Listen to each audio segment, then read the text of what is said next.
You are listening to Unstoppable Actors, the essential podcast for ambitious, unknown actors with me, Louise, the artistic director of Standby Method Acting Studio. And for the last 13 years, I've been taking unknown actors with blank CVs all the way to Netflix dramas, Amazon Prime films, TV soaps, and stage plays around the world. And every week I'll be talking with you and sharing how you can become a paid working unstoppable actor, because you 1000% can. An acting career is doable. Are you ready to dive into the episode? Hello and welcome back to the Unstoppable Actors podcast. If you are returning, I am so excited to have you here. I can't wait to really explore this episode's topic, which is all about how you can create a unique character so you stand out, because this is what I want for you as an early career actor. I definitely don't want you making the same choices that all other actors are making, because you are going to put yourself at the back of the queue when it comes to getting cast. If you have just discovered the Unstoppable Actors podcast, welcome! I'm so excited you found us. I really hope this is going to be the first of many episodes. And I can't believe I'm at 200 episodes. It's so exciting. It's one of my favourite things. I absolutely love creating episodes for you to help you understand more about acting, the craft of acting, the business of acting, the mindset that you need as an actor, because I really want you to become an unstoppable actor.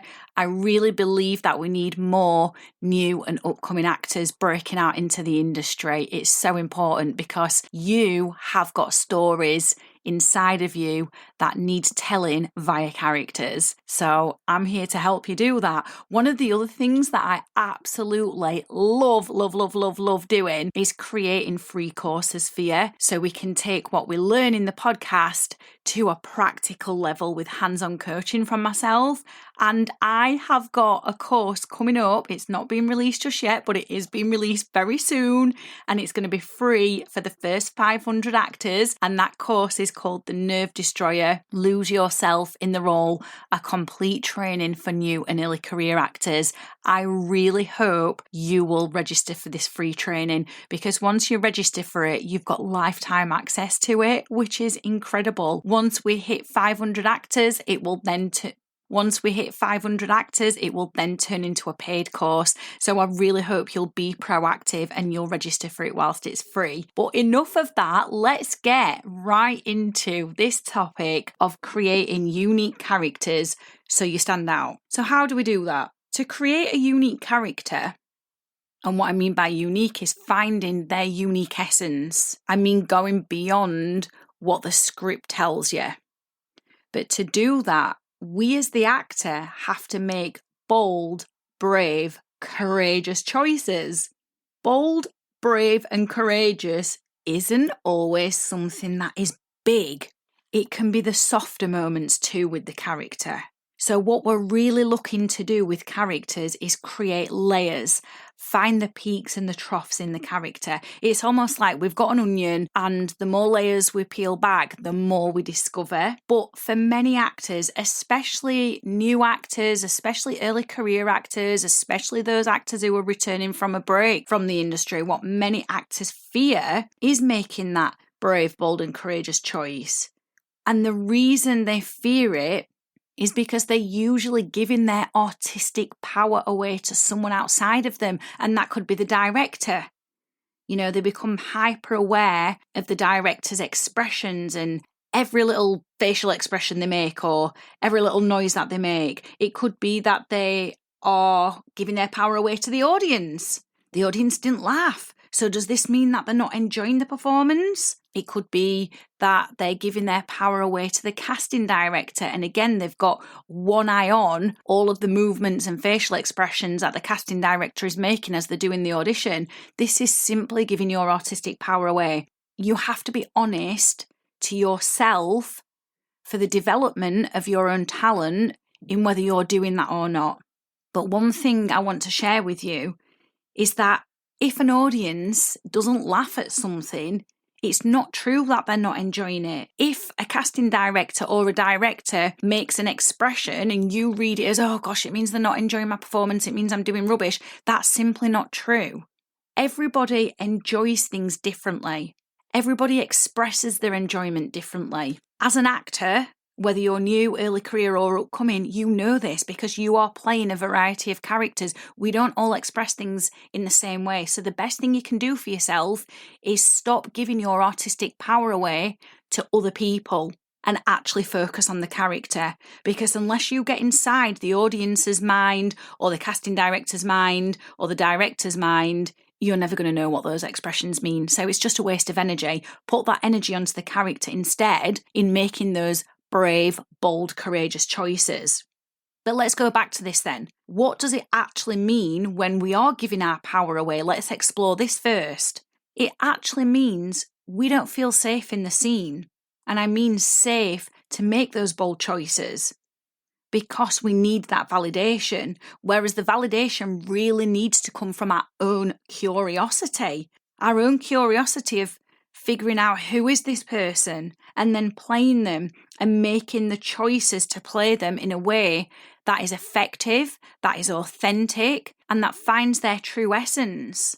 We spoke about this in class on Wednesday inside the 10-week method acting modules, and one of our acting students shared that she's recognised that when she doesn't feel safe in scenes, she plays small, or she makes the same safe, predictable choices that other actors would make. And what I mean by not feeling safe in scenes is your nervous system is activated and you've gone into fight or flight. So then this could look like you're playing small, it could look like you're rushing through the scene, it could look like you're just saying lines by rote and they've got no intention or feeling behind them. There's a myriad of ways that not feeling safe in a scene comes out in actors, and you have to figure out for yourself what that is. So I want to give you 3 points before I tell you how you can make these bold, brave, courageous choices. And the first point is, yes, we need to feel confident making these choices. However, confidence is not something we start with. Confidence comes from doing. It's not a feeling we can conjure up before we make that brave, bold, courageous choice. We've got to make the choice and keep making the choices repeatedly, even if we feel uncomfortable, even if we feel outside of our comfort zone, because the confidence will then come from the act of doing. Which leads me nicely into my second point. The more you do it, the more you experience making bold, brave, courageous choices, even if they fall flat, even if they don't work, the more confidence you'll gain, the more experience you'll gain, and therefore you will feel more relaxed and ready to explore. And then the third point is that, as always, every work of art, every character, every scene must be preceded by relaxation. You can only get yourself out of your comfort zone and into that sphere of making bold, brave, courageous choices when you are relaxed. The opposite of relaxed is being tense. We talk about mental tension a hell of a lot on this podcast. We talk about the method acting triangle a hell of a lot on this podcast. But every work of art must be preceded by relaxation. Otherwise, you are not going to get into a creative flow and you won't feel safe. So what does making bold, brave, courageous choices look like then with a character? Well, maybe they're described as an angry villain in the scene. It would be so easy just to play an angry villain, but that's safe, that's predictable, that's what every other actor is going to do. But in method acting, we don't do that. We recognise that people are not one thing. We are all multifaceted, and it is the same for characters. Because as an actor, we are holding a mirror up to society.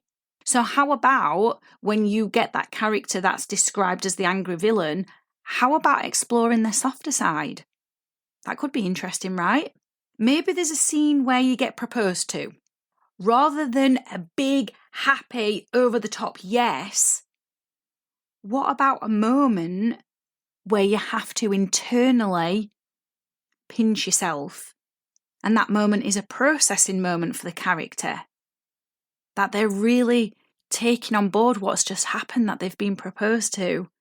And when it's landed, then they kiss their fiancé when it hits them. That would make for interesting acting, wouldn't it? That would be a bold, brave, courageous choice as opposed to just playing the yes really big. When you make bold, brave, courageous choices, what you then do is you draw your audience in. You draw your scene partner into the moment and you start creating from being inside of an artistic prison where there is nothing but inspiration surrounding you. And you will start to find new things in the character, previously undiscovered things about them. You'll draw your audience in who will be on that journey with you, and you will feel in flow, or as we call it, in the moment in acting. This is a better place to be creating from. So be brave, be bold, be courageous, even when you don't feel like it. And ask yourself, what's the opposite of what's being described in the script? How can I find those parts? And then marinate them with what is described in the script to find something unique about the character, because that is the way that you will stand out. It's the way you will feel more confident in yourself as an actor. And it is the way that you will get more daring with your work. Now, as I've already mentioned earlier on in the episode, it doesn't mean every single risk is going to pay off. But that's the fun of a risk, isn't it? Some aren't going to pay off. It doesn't mean they've been wasted. It doesn't mean you're a bad actor. It means you've took a risk and you've learnt something and you're going to keep growing as an artist. And that's what I want you to call yourself from now on, an artist, because an artist is a creator and that's what an actor is. So I hope this episode has been useful. I hope it's given you lots to think about when it comes to playing characters. I hope you're going to be brave, bold and courageous, because the opposite of that is hiding and shrinking. That's not how you become an unstoppable actor. That's not what I want from you. You are more than capable of being bold, brave and courageous. So get out there, pick a scene up and give it a try. I've absolutely loved hanging out with you and I really hope you found this episode inspiring. If you have, please do rate the podcast and hit follow so you never miss an episode and I can help more actors like you. And come and join one of the most supportive, uplifting acting communities on socials, the Unstoppable Actors Facebook group, where you'll get your weekly injection of inspiration, networking and receive your free Method Actors handbook so you can become an unstoppable actor.